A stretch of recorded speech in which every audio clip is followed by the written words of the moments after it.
Hello to everybody and great good morning to all of you. कैसे हैं आप लोग? अच्छे होंगे, ठीक होंगे और सब बहुत अच्छे से होंगे।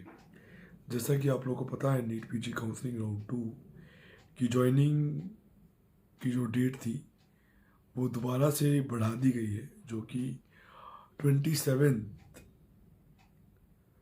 तक कर दी है। 27 को शाम को 5 बजे तक कर दी है। मेडिकल काउंसिल कमेटी ने नोटिस कल ही शाम को निकाल के इन्फॉर्म किया कि जो टाइम है वो बढ़ा दिया गया है और अगर आप ज्वाइन करना चाहें कॉलेजेस को तो आप ज्वाइन कर सकते हैं। इसी के साथ आज मैं जो टॉपिक को डिस्कस करूंगा बहुत इंपॉर्टेंट टॉपिक है।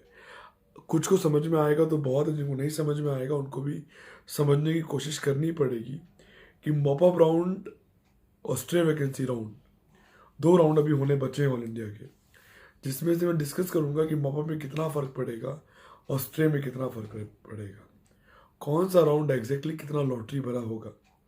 और इसी के साथ मैं बात करूंगा स्टेट काउंसलिंग राउंड्स की, क्योंकि स्टेट की काउंसलिंग लगभग ऑन गोइंग है। हरियाणा ऑन गोइंग है, हिमाचल ऑन गोइंग है, यूपी ऑन गोइंग है। राजस्थान ने रिवाइज कट ऑफ, राजस्थान ने अपना काउंसलिंग शेड्यूल चेंज किया है, कल कैंसिल किया कि उन्होंने कि 26 यानी कि आज से वहाँ काउंसलिंग स्टार्ट थी ऑफलाइन, तो उसके लिए उन्होंने कहा कि वो स्टार्ट नहीं कर रहे हैं, उसके लिए वो नई डेट्स का अलॉट करेंगे। इसी के साथ हम कुछ बातें रिवाइज कट ऑफ पे करेंगे कि कितने परसेंटाइल हो सकता है, कितने हो सकता है, क्या फैक्ट है, क्या फिगर्स हैं। अपने मन को बनाने के लिए आप कुछ भी कह लें वो अलग बात है, लेकिन रियल फैक्ट्स को मानना ज़रूरी और अनिवार्य होता है, ऐसा मेरा मानना है। और जिन कैंडिडेट्स को काउंसलिंग से रिलेटेड कोई भी हेल्प चाहिए, पेड गाइडेंस चाहिए, वो हमारे गिवन नंबर पे व्हाट्सअप कर सकता है, हमसे बात कर सकता है। 9675200801 ये हमारा नंबर है। 9690796426 इन दोनों पे व्हाट्सअप कर सकते हैं, कॉल भी कर सकते हैं। कॉल रिसीव नहीं होगी तो कोई बात नहीं है, व्हाट्सअप कर दीजिएगा। We can revert you over there and discuss about the fact and figures, क्या होंगे, कैसे होंगे, काउंसलिंग कैसे होगी, किस हिसाब से होगी। आप चाहें तो हमारे वेबसाइट पर जाके भी ऑनलाइन पेमेंट कर सकते हैं, तो कोई दिक्कत परेशानी आपको नहीं होगी। तो चलिए शुरू करते हैं। जैसा कि आप लोगों को पता है कि नीट पीजी काउंसलिंग की जो ज्वाइनिंग डेट है राउंड 2 की वो बढ़ गई है। मेडिकल काउंसिल कमेटी ने उसको बढ़ा दिया है। इसी के साथ कुछ स्टेट्स की काउंसलिंग जो थी क्लैश हो रही थी, उन्होंने अपने शेड्यूल को रिवाइज किया है और वो 27 के बाद रीशेड्यूल करते हुए नजर आएंगे। आज मध्य प्रदेश का रिजल्ट आना है, लेकिन उम्मीद करता हूँ कि वो रिजल्ट शायद नहीं आ पाएगा, क्योंकि ऑलरेडी जो ज्वाइनिंग की डेट है आई, क्योंकि वो 27 है। इसी के साथ जो एक इम्पोर्टेंट बात वो मैं ये बोलना चाहूँगा कि जो राउंड 2 का शेड्यूल कुछ स्टेट्स का डिक्लेयर हुआ है वो ऑल इंडिया मॉपअप के ड्यूरिंग द काउंसलिंग हुआ है। इसका मतलब बहुत क्लियर है कि ऑल इंडिया राउंड 2 के बाद स्टेट काउंसलिंग्स होंगी, और इवन मानिए कि पहले ऑल इंडिया का मॉपअप होगा फिर स्टेट का मॉपअप होगा। ऐसा होने से ऑल इंडिया के मॉपअप में ब्लॉकिंग के चांसेस और बढ़ जाते हैं। एक तरफ महाराष्ट्र है जो कि अपनी सीट्स को बहुत इजीली डिज़ाइन करके कैंडिडेट्स आ सकते हैं, वो बराबर इसमें पार्ट लेंगे। इसके साथ कुछ स्टेट में सीट लिविंग पेनल्टीज़ हैं कि अगर उन्हें कॉलेज अलॉट हो जाता है, वो ज्वाइन कर लेते हैं और पैरेलल में वो मॉपअप राउंड ऑल इंडिया का प्ले करते हैं, तो वो साथ में उन सीट्स को छोड़ के as a seat leaving penalty को करके वो ज्वाइन कर अलॉट कर सकते हैं। ये कंडीशन बनी रही तो जो ऑल इंडिया का मॉपअप होना है, जिसको लॉटरी राउंड कहा जाता था, वो नहीं होगा। Cut off near by lump और सम कट ऑफ इसके बराबर ही क्लोज होगा, थोड़ा बहुत इंक्लाइन लेगा लेकिन जो लॉटरी भरा राउंड होगा वो होगा स्ट्रे वैकेंसी। स्ट्रे वैकेंसी में कोई चॉइस फिलिंग नहीं है, कोई रजिस्ट्रेशन नहीं है, कुछ भी नई चीज़ नहीं है। आपने जो चॉइसेस यहाँ डाली हैं उसके अकॉर्डिंग वो उसको शिफ्ट करेगा, और आपके पास कोई भी सीट किसी भी स्टेट में होल्ड नहीं होनी चाहिए उस वक्त, ना कि ऑल इंडिया में ना कि स्टेट्स में। आपको कोई भी अलॉटमेंट नहीं होना चाहिए, उसके आधार पर स्टे वैकेंसी में आपको सीट्स अलॉट कर दी जाएंगी। स्टे वैकेंसी और मॉपअप में ज़मीन आसमान का अंतर रहेगा। ऐसा भी हो सकता है कि अगर स्टे वैकेंसी में, अगर मॉपअप में मेडिसिन 15,000 पे क्लोज हो तो स्टे वैकेंसी में 22,000 पे क्लोज हो। इतना बड़ा अंतर भी देखने को मिल सकता है स्टे वैकेंसी के लिए। लेकिन अच्छी बात यह है कि मॉपअप में ब्लॉकिंग नहीं हो पाएगी राउंड 2 से मॉपअप में ब्लॉकिंग हो सकती है, लेकिन स्ट्रे वैकेंसी में ब्लॉकिंग किसी भी कंडीशन में पॉसिबल नहीं है। और जो रिवाइज कट ऑफ का जो र्यूमर है कब होगा, उम्मीद हम भी कर रहे हैं कि 27-28 को होना चाहिए।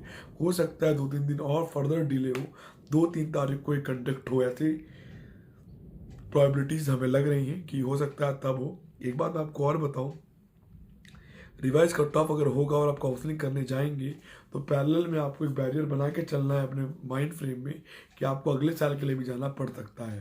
तो पढ़ाई आपको कंटिन्यू रखनी है, होप्स नहीं छोड़नी है, क्योंकि गारंटी नहीं कि आपको जो चाहिए वो मिलेगा ही मिलेगा। क्योंकि स्टे वैकेंसी राउंड में काफ़ी कैंडिडेट्स होते हैं जो कि हाई बजट एल्ड होते हैं, जो हाई बजट में सीट्स लेना चाहते हैं, लेकिन उसके लिए सीट्स अवेलेबल होनी चाहिए। इस बार जो NRI कोटा की जो सीटें हैं वो भी मॉपअप राउंड में ऑल इंडिया के वो कन्वर्ट हो जाएंगी। तो जो डीम्ड के जो स्ट्रे वैकेंसीज होते थे वहाँ भी सीट जाने की उम्मीद है, वो बहुत रेयर हो जाएगी। ऐसा मैं नहीं कह रहा, ऐसा उनके प्रोस्पेक्टस में लिखा हुआ था, आप उसको देख सकते हैं। तो जो लोग रिवाइज कट ऑफ के बाद एलिजिबल होंगे और वो क्लिनिकल सीट्स के लिए इंक्लाइंड होंगे, मेरी उनसे रिक्वेस्ट है, उन्हें एक तो पैन इंडिया लेवल की काउंसलिंग करनी होगी, उन्हें हर स्टेट का मॉपअप करना होगा। NRI नहीं है तो NRI बना लीजिए, बना के आपको जाना होगा, उसके तहत ही आपको फॉलो करना होगा। इसके अलावा कोई और रास्ता बिल्कुल भी नहीं है।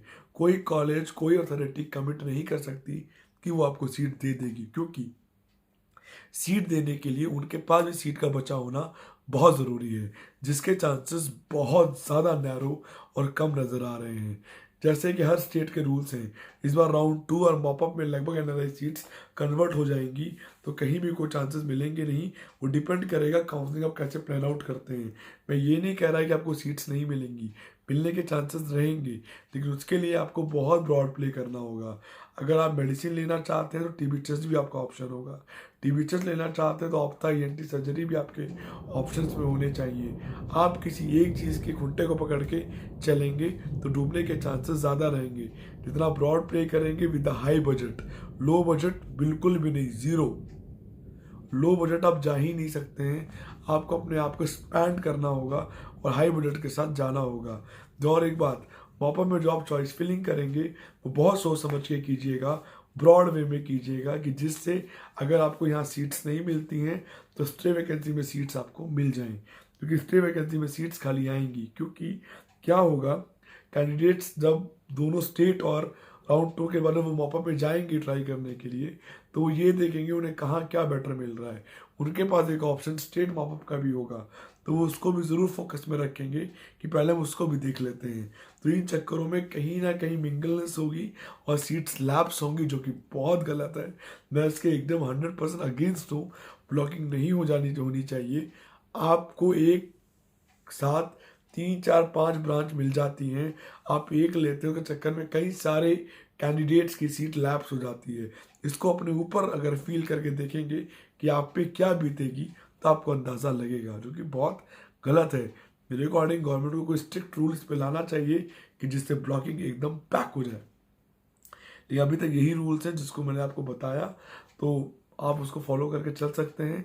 इसी के साथ यूपी की काउंसलिंग स्टार्ट हो गई है, चॉइस फिलिंग स्टार्ट है कल से, हिमाचल प्रदेश स्टार्ट है,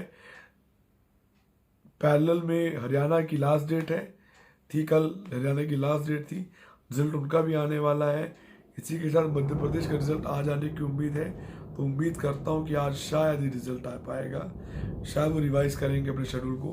राजस्थान की स्टेट काउंसिल थी जो कि कैंसिल हो गई है, जो कि आज से स्टार्ट होनी थी, उसका भी रिवाइज शेड्यूल वो डिक्लेयर करके आपको इन्फॉर्म करेंगे कि वो कब करना है और कैसे करना है।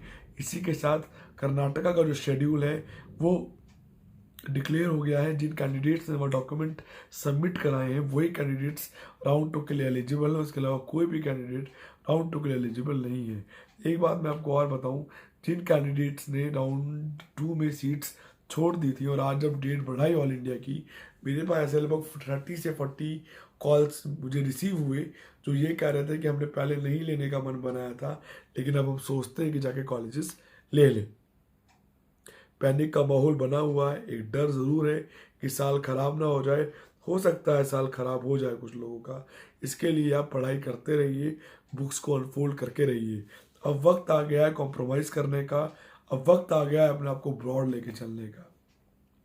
नैरो प्ले करेंगे तो आप बहुत नैरोड हो जाएंगे और हो सकता है काउंसलिंग की रेस से बाहर हो जाएं। आपका मन नहीं है कि आप पढ़ाई करें तो कोई ब्रांच कॉम्प्रोमाइज़ करके आपको सेटल होना पड़ेगा पैन इंडिया के किसी भी स्टेट के अंदर।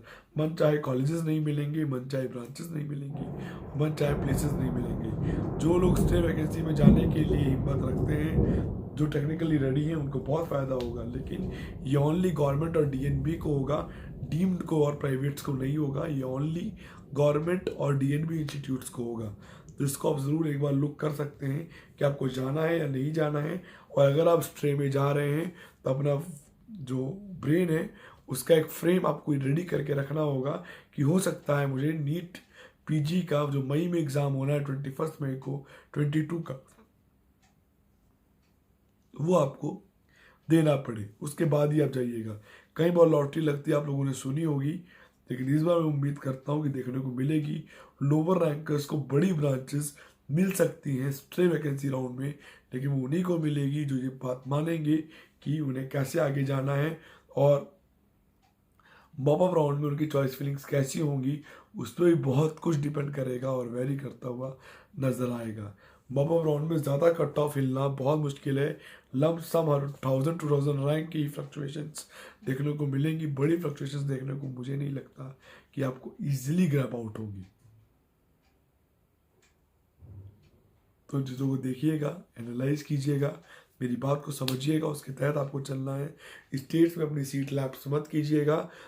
सिक्योरिटी डिपॉजिट लैप्स को ना आपके लिए कोई कीमत नहीं है। आप चाहते हैं कि लैप्स करके और चांस लें, लेकिन मैं आपको एक बात बता दूं, जिन लोगों ने राउंड 2 में ऐसा किया है ऑल इंडिया में, वो कहीं ना कहीं स्ट्रे की रेस से बाहर होते हुए नज़र आ सकते हैं। तो इन चीज़ों का ध्यान रखिए। अपनी एलिजिबिलिटी को ज़बरदस्ती लैप्स करना कोई समझदारी और इंटेलिजेंसी नहीं कहती है। और जो लोग ओवर स्मार्ट प्लेयर्स हैं उनसे हाथ जोड़ के विनती है मेरी, थोड़ा सा सॉफ्टली प्ले कीजिए। नुकसान आप ही का होगा अगर आपको सीट नहीं मिली, और ज़्यादा एस्टिमेट करना बहुत गलत है। मैं आपको एक बात और बता दूं, जो बड़े डीम्ड है ना, मणिपाल, जीएसएस, बेलगाम, रामचंद्रा, अमृता, लोनी, एमजे औरंगाबाद, एमजे बॉम्बे, इनमें जो सीट्स बची हैं अपर क्लिनिकल्स की, एक एक दो दो जो सीट्स बच के आएंगी, उसको लेने के लिए बहुत बड़े अपर रैंकर्स वेट कर रहे हैं। 7000, 8000, 12,000, 13,000 they are waiting for medicine, radio, derma, pedia, gynae, इन ब्रांचेस के लिए। तो इनके भरोसे आप बैठ नहीं सकते। आपको स्टेट्स को अप्रोच करना होगा, मॉपअप में स्टेट की काउंसलिंग को लेकर चलना होगा। बिहार की काउंसलिंग की भी डेट आ गई, आज शेड्यूल डिक्लेयर हो गया है। वहाँ भी काउंसलिंग 28 से बिगन हो जाएगी। 1 तारीख को प्राइवेट से काफ़ी कैंडिडेट्स का नंबर आएगा, और बिहार में मैं उम्मीद करता हूँ कि काफ़ी कैंडिडेट्स होंगे जो कि फ्री ऑफ काउंसलिंग से प्रॉपरली होके साइड हो जाएंगे। लगभग लोग साइड हो गए हैं, बहुतों की जर्नी ख़त्म हो गई। 6 महीने की जर्नी थी मेरी और आप लोगों की, काफ़ी अच्छी चली जर्नी, काफ़ी हर्डल्स आए, काफ़ी चीज़ें देखने को मिली। इसी के साथ एक हर्डल आज और आया। मेरे ही एक बहुत क्लोज काउंसलर हैं, उन्होंने अपने ग्रुप पे डाला कि उनके पास किसी कैंडिडेट का कॉल आया कि एक साथ 2 सीट्स, यानी किसी कॉलेज में डीएनबी की 2 वर्चुअल में और 2 वीकेंड में सीट्स दिखा रहा था, और वो सीट्स एक्चुअल में कुछ 2 ही सीट्स थी। जब कैंडिडेट का अलॉटमेंट हो गया और वो अपने स्टेट की सीट डिज़ाइन करके वहाँ चला गया, तो वहाँ जाके मालूम चला कि आपका एडमिशन कंफर्म नहीं है, क्योंकि यहाँ पे कुल 2 ही सीट्स अवेलेबल हैं। ऐसी चीज़ें बहुत लोगों के साथ देखने को मिली हैं, बहुत लोगों को मिली हैं। देखिए इस पर क्या एक्शंस होता है, क्या कैंडिडेट कोर्ट जाते हैं, नहीं जाते हैं, गवर्नमेंट से बात करते हैं तो क्लैरिफाई करने के लिए। ये वेट करने वाली बात है, देखने वाली बात है, लेकिन ऐसा हो रहा है तो बहुत गलत हो रहा है। ये टेक्निकल एरर ज़रूर है सॉफ्टवेयर का, लेकिन टेक्निकल एरर से किसी का साल चला जाना इज़ नॉट टू ईजी। इन बातों को देखिए, समझिए, एनालाइज कीजिए। और मैं आपको बता देता हूँ कि कुछ स्टेट्स का मॉपअप काफ़ी इंटरेस्टिंग हो सकता है, कुछ स्टेट्स का, सबका नहीं। तो सोच समझ कर डिसीजन लेना, वाइज डिसीजन लेना, सीट लेनी है नहीं लेनी है। अब ज़्यादा गैम्बलिंग खेलने का वक्त है नहीं कि मिली छोड़ दी, मिली छोड़ दी, पकड़ ली रख ली। एक बात और मैं बता दूं, हो सकता है डेट इसलिए भी बड़ी हो कि शायद अगर आप इस वक्त कोई सीट छोड़ के गलती कर रहे हैं और अपनी सीट को लैप्स कर रहे हैं, आपको बाद में पछताना ना पड़े और अभी 2 दिन का वक्त है, आप सोच के एक बार ज्वाइन कर लें और आप एनालाइज करके ज्वाइन करें, जिससे आपको बाद में अफसोस ना हो कि क्या हुआ, कैसे हुआ और क्या होना चाहिए था। जीएम यूनिवर्सिटीज़ में काफ़ी ब्रांचेस में एनआरआई की सीट्स वेकेंट हैं, ऐसा मालूम चल रहा है, इंटरनल सोर्सेज से ऑफिशियली नहीं आया है। डीएनबी में भी काफ़ी ब्रांचेस लाइक रेडियो जैसी डीएमआरडी तक के डिप्लोमास में सीट्स अवेलेबल है। डीएनबी में भी कुछ सीट्स अवेलेबल है, लेकिन आउटस्कट्स में, दूर पेरिफेरी, मिजोरम, मेघालय, मणिपुर, उन बेल्ट्स में, बंगाल की बेल्ट्स में, इवन बॉम्बे के अंदर भी कुछ बड़े बड़े इंस्टीट्यूट्स हैं जिनके अंदर कुछ कुछ सीट्स अभी वेकेंट रह गई हैं और चल रही हैं। तो इन चीज़ों का ध्यान दीजिएगा। 9675200801, 9690796426 ये हमारे दोनों व्हाट्सअप नंबर हैं। आप व्हाट्सअप करके क्वेरी कर सकते हैं, गाइडेंस के बारे में जान सकते हैं, हमारे बात करके आप पेमेंट भी कर सकते हैं हमारी काउंसलिंग के लिए। हम तब तक हेल्प करते हैं जब तक आपको सीट मिल नहीं जाती, चाहे वो इस साल हो चाहे वो अगले साल हो। तो सुबह bye, take and have a great day ahead. Bye bye.